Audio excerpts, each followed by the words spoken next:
Pemirsa, ratusan atlet muda dari berbagai cabang olahraga ikuti penjaringan bibit atlet unggul melalui program Talent Scouting yang digelar Komite Olahraga Nasional Indonesia KONI Kabupaten Buleleng.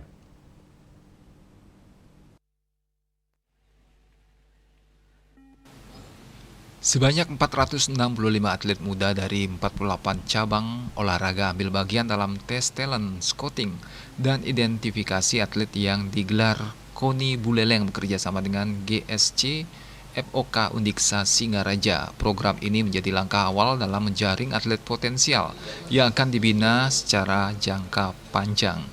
Wakil Ketua 2 KONI Buleleng Ketut Iwan Swadesi menjelaskan, kegiatan ini bertujuan memetakan potensi atlet yang 5 hingga 6 tahun ke depan. Melalui serangkaian tes, KONI ingin mengetahui kondisi dasar atlet yang nantinya akan dikembangkan sesuai cabang olahraga masing-masing. Sebanyak 11 item tes dijalani peserta, diantaranya pengukuran tekanan darah, tinggi dan berat badan, tinggi duduk, rentang lengan, lempar tangkap bola, vertical jump, agility run, sprint 40 meter hingga multistig fitness test. Rangkaian tes ini dilakukan untuk mengukur kecepatan, kekuatan, serta kemampuan dasar atlet.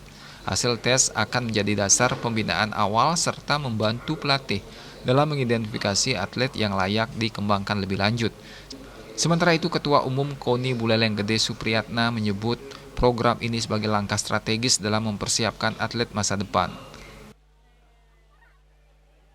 Talent scouting yang dilaksanakan hari ini oleh KONI Buleleng itu untuk kita bisa mencari atau menyeleksi atlet berbakat untuk 1 ke 5 tahun ke depan. Kita persiapkan mulai dari sekarang, dan setelah terseleksi ini tentu akan kita terus awasi dan terus kita bina supaya sesuai dengan apa yang jadi target ataupun standar yang nanti lewat talent scouting ini